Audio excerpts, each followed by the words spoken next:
Hey, leaders. Welcome to this week's episode of Happy Leader Podcast. I'm your host, Coach T Payne, and I'm super excited that you decided to join me this week on this conversation. So, leaders, have you ever asked your team to do something? You were clear, you know you were heard, you explained all the details perfectly, and you were confident that your team understood it, right? So everyone gave you the head nods and they were all like, yeah, we're going to do this thing. And then you walk out of the room or you continue on with your week and you look back and nothing has happened.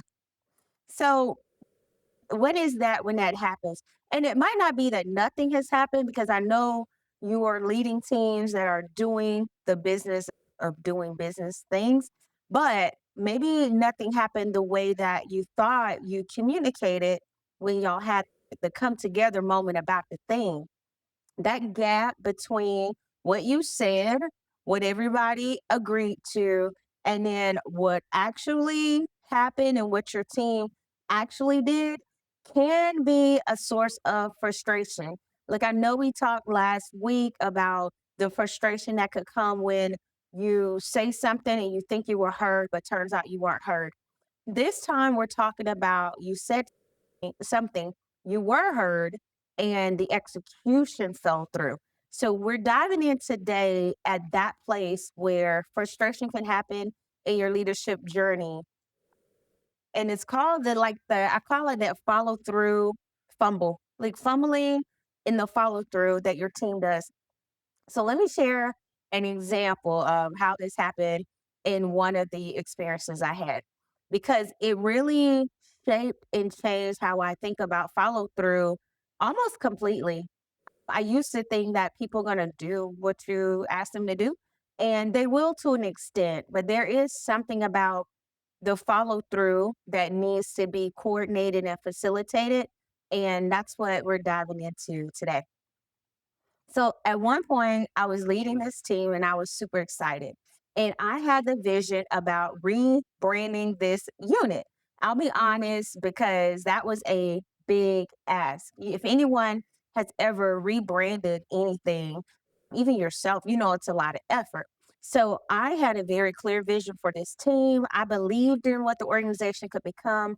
I knew what I had to do to get there. I knew I would have the people to do it. I knew what the culture should feel like. And I knew the experience I wanted us to create for ourselves when we came into the building. Because you spend a lot of time at work. And so that building needs to feel great when you walk in and needs to feel productive. And I knew that this team needed that. I needed that. But here's the reality, just because I saw it and just because I believed it, just because I bought into it and I mapped it all out in like a really nice chart and I presented it well, that doesn't mean that everybody else did. And that's a reality. That as the leader, you can have this vision and be bought into it and be excited and convey it perfectly, and other people aren't bought into it. So that was and the other thing I knew was that my changes that I thought that organization needed wasn't the first time that this organization had been introduced to the concept of change or somebody's brand new idea. And so I had to incorporate all of that. There were people on the team who were very, very keen to let us all know what had happened before, that the changes that I was coming with were nothing new under the sun, right? And that the changes that I wanted to portray on the team had been attempted before, but they didn't last. So not everybody was like, woo woo, immediately excited about these changes. There were some, and I imagine you have it in your teams too. There are some who were cautious, and I would even say some of them were skeptical. Um, and then you still got a group of them that are just like, let me see how this is going to go. Like, I'm not for this or not necessarily against this, but I'm here. So let me watch. So instead of pushing the vision down, because you can lead that way, and there are times where you lead from the top and you stay there and you push the thing down. But in this instance, instead of pushing the vision down, I wanted to start with a conversation. So I wanted to create a space for people to speak, to say what it is that you have to say about what I'm saying. Because this organization is about all of us and not just me being the person in charge. So we facilitated multiple sessions where ideas could be shared openly and not just shared, but where people could be heard. And that's something that is important in leadership to me is that you hear people, especially when they have something to say that's counter or, in conflict of what you're trying to do. And when we did that, things shifted. And over a short amount of time, it stopped being my vision, right? It wasn't like her vision or what the boss wants to do. It started becoming our direction and our way ahead. And I would hear people say, well, what we're going to do and what we're trying to do. And I think that's where real leadership really matters is when you have that buy-in and when you have that alignment, it matters because alignment in the room where people were meeting with me and they were like, yes, yes, yes, I hear you. This is great. That alignment in the conference room is not the same as the follow through outside of the conference room where you really have to rely on your team to go forth and do great work. And so in that in that mix of grappling, with what I said and what I thought versus what you all say, what you all think in an organization, I transitioned also and became very intentional, right? So as we implemented, I became intentional. One thing I did was I started highlighting progress, not in any kind of superficial way, but anytime I saw someone moving in the direction that we were going, our stated goals, I acknowledged it. I did it publicly and I did it very specifically, right? I did it in front of other people. I did it in a way where it was celebrated because people will often repeat what gets recognized. So, as a leader, it's imperative that what you pay attention to is something you want your organization to pay attention to. There's even a scripture that talks about you become like the God that you worship. And so, not that this is that exact same thing, but people will gravitate to repeating the thing that the leader highlights. So I also paid attention to influence. There is a gift of knowing who in your organization can move something from point A to B. Who are your closers? Who are your dreamers? Who are the stagnators? And every organization has like an important role in identifying who their leaders are. And when those leaders started leaning in to the changes and leaning into what our vision and our direction, other people followed. Not because the people were told to do, right? I come in as the boss, I'm like, hey, we're going to go do this thing. But these influential leaders led it by their own example, by their own bought inness because they were bought in, the people who were bought into them were bought into now the vision. And the third thing I did, I made room for those gripes. As I mentioned earlier, it's okay to disagree if you have an organizational goal and you're moving forward. For me, it's okay for somebody on the team and people on the team to be in disagreement, not in defiance though, because we're going. But the people are there and their opinions are there.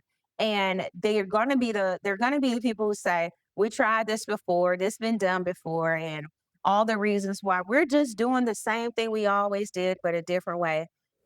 With those people, I didn't shut them down because you can. You can shut down their voices, you can silence them, you can remove them. There's all these other negative ways of dealing with contention. But what we did in our group was we acknowledged it. Like cool. We agree that if we continue to do it that way, we're going to get those same results. So let's figure out how we cannot have those same results, right? Because I didn't want that negative attitude to lead our organization, but I didn't want it to be left out because our culture can't move forward if resistance becomes the direction. And so over time of iterations of those types of conversations, those type of recognitions, then something changed, right? We as an organization, we shifted our environment shifted. We started meeting the goals and hitting the targets that we wanted for our organization. And then the building felt different. because we made it the change, we made those changes that we thought we need to make so that we can love working here. People wanted to be at work. We put up the things that we wanted to do. And I can talk to anybody later about some of those really cool things we did to make that space feel like this is ours, it's professional, and it's our personality on it.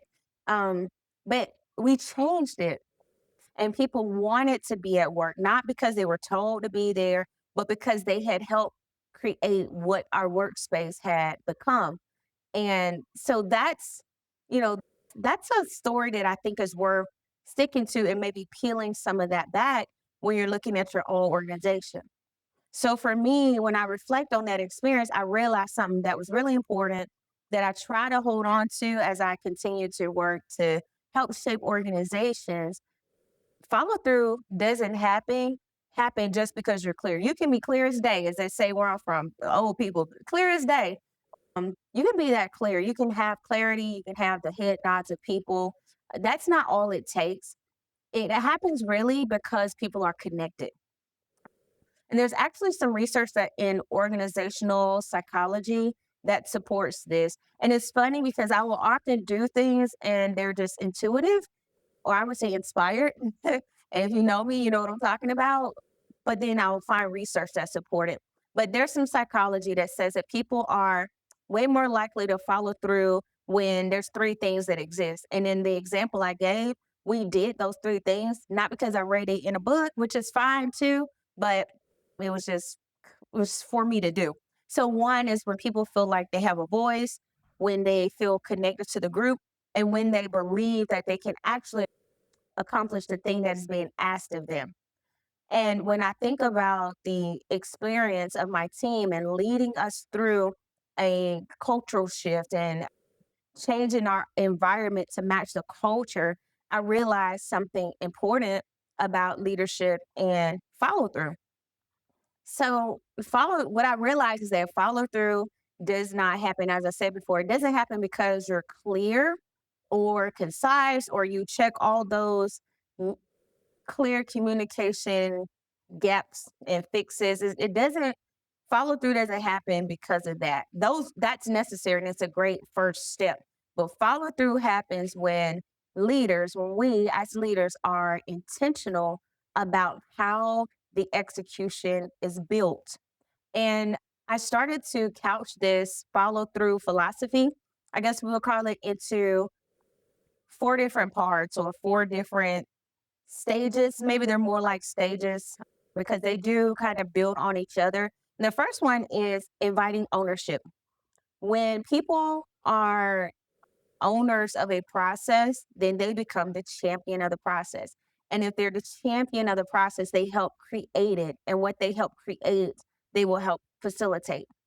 The second part of the follow through philosophy is activating influence, right? Finding the people who can move your objective forward and being humble enough to go to them and acknowledge that, hey, there's some things you can do in this organization that I can't do, and I need you. Like, will you be on my team to do this? Now, I have another story about how that worked so beautifully in an organization for me. But let me go to the third one. The third part of the follow through philosophy is reinforce progress. Reinforce progress. When what gets recognized gets repeated. This is simple as that. And the fourth thing is allow resistance, but temper it. Allow resistance, but temper it in your organization because resistance on its own does not stop progress. It kind of makes what you're doing more real because you have to wrestle with it a bit in your organization. That's fine. But if you don't manage that resistance, it will impede progress.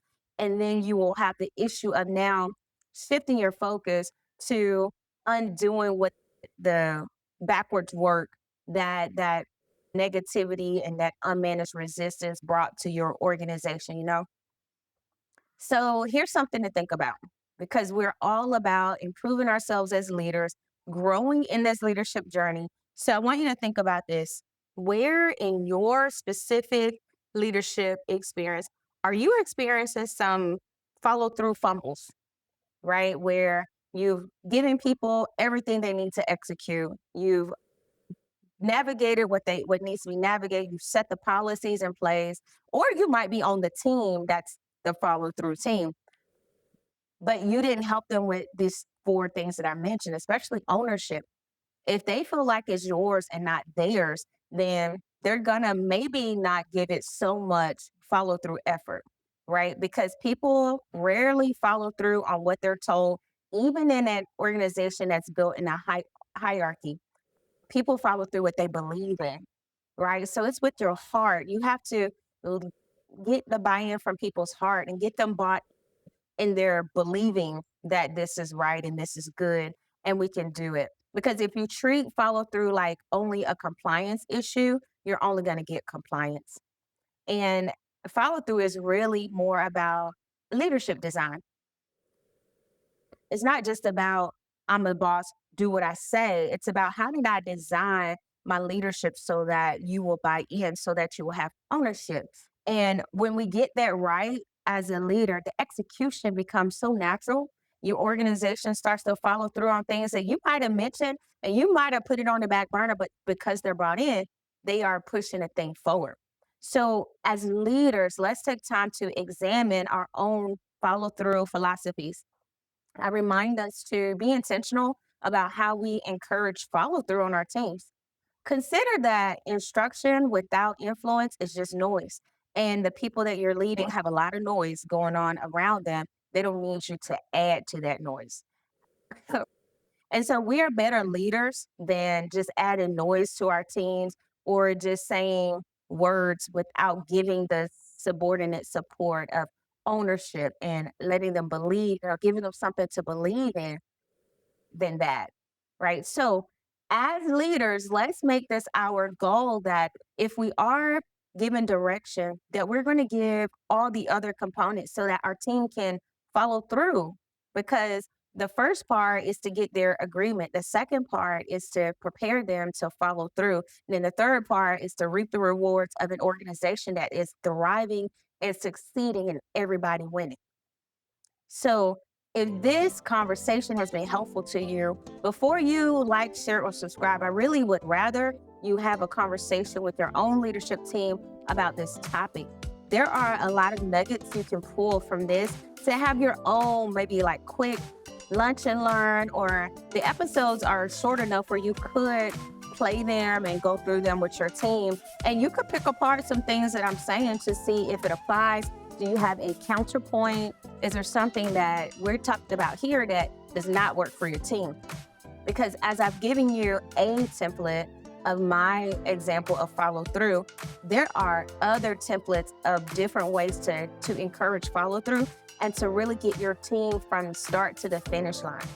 So after you share with your team, after you have some time to let it ruminate in your own systems of thinking, then I ask you to, like and share and subscribe and follow for more weekly feedings for your own growth, your own filling of your own cup. And until I see you again, hopefully next week, happy leading.